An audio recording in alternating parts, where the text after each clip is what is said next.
Bonjour à vous, nous réaliser dans notre vie personnelle au regard de nos talents. Aimer, être aimé et vivre des choses dans son cœur et dans son âme avec l'autre, je crois que ce sont vraiment deux fondements, deux piliers de la vie humaine. Vous me connaissez, je suis Germain Rancari et moi, je dirais que si j'ai une mission sur Terre, comme on dit, c'est de permettre aux gens de croire qu'ils peuvent être mieux dans leur vie, de croire qu'ils peuvent s'épanouir, que ce soit dans leur talent, dans leur désir d'apporter quelque chose dans le monde, en faisant un métier, d'une passion et en vivant, je dirais. Et aussi de croire que l'on peut aimer et être aimé, que le fondement, en fin de compte, c'est d'être aussi avec l'autre, de vivre d'une certaine façon avec lui, mais de se sentir aimé et d'aimer. Nous ne sommes pas faits pour vivre seuls, je crois. Mais bien sûr, aimer s'apprend. On peut, je veux dire, aimer plusieurs personnes, avoir plusieurs histoires, comme j'ai eu dans ma vie. Mais on croit toujours en l'amour. Et aujourd'hui, ce que j'ai envie de vous donner comme message simple, c'est que tout cela, ces deux choses, vous réalisez dans un métier que vous aimez.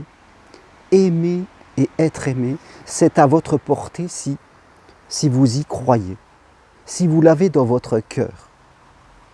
Et je peux comprendre que vous avez vécu des choses qui n'étaient pas faciles, et fin de compte, on doute de l'amour, on doute de soi, on doute des capacités, de nos capacités. Et je vois bien que quand j'accompagne des personnes en formation par exemple, les deux premières peurs, c'est est-ce que je vais avoir les compétences et est-ce que j'aurai des clients. On voit que des gens qui font ce métier de coach, comme moi-même, il y a des personnes qui gagnent 10 000 euros, 15 000 euros par mois et d'autres qui ont du mal à récolter quelques centaines d'euros. Les limites, ce ne sont pas, c'est pas le métier parce qu'il y a de la demande. Vous voyez bien qu'autour de nous, on perd des repères et il y a des gens qui sont mal dans leur vie de plus en plus. Le besoin est là.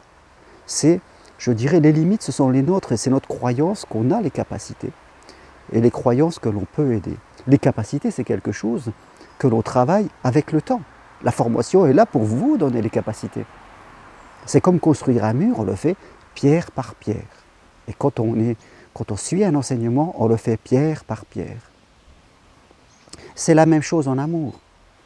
Quand nous avons souffert dans une relation et que ce n'est pas bien terminé, bien sûr, on n'a plus envie de revivre ça. Et c'est normal. Il ne faut plus vivre cela.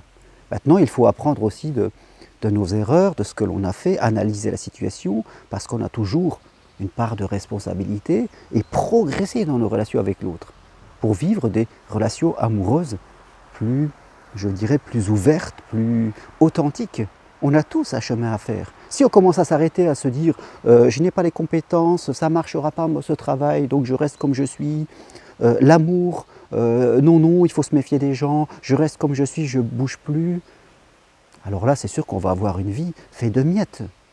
Et puis en plus, on va être quelqu'un qui va diffuser une énergie complètement négative dans le monde autour de soi, alors qu'on a vraiment besoin de gens qui aident les autres et qui donnent de l'espoir.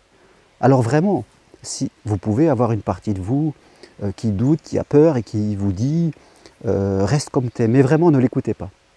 Ne l'écoutez pas. Je ne sais pas où c'est que vous en êtes dans votre vie professionnelle, dans votre vie amoureuse, mais si vous n'êtes pas bien, si vous sentez que votre vie est faite de routine, si vous vous ennuyez, si vous avez des désirs d'aimer mais vous sentez que vous avez peur, ok. Écoutez cette partie de vous-là, acceptez-la, mais ne vous laissez pas bloquer derrière comme s'il y avait une barrière qui venait devant vous et qui vous empêchait. Elle veut votre sécurité, elle veut que vous soyez bien. Et pour elle, sa solution, c'est de ne rien faire. Mais ce n'est pas une bonne solution, parce qu'elle va créer d'autres problèmes. Alors acceptez sa présence et dites-lui que vous allez progresser tout doucement, tranquillement, et que les choses vont se faire avec le temps. Et vous verrez que si vous réfléchissez pour ça, comme construire un mur pierre après pierre, vous verrez que les choses vont se faire. Donnez-vous les moyens, soyez patient, persévérant et avancez. Ne restez pas seul et vous verrez que tout va aller pour le mieux si vous, en tout cas, pensez ainsi. Voilà ce que je voulais partager avec vous aujourd'hui. Je vous souhaite une très belle journée et je vous dis à bientôt. Au revoir.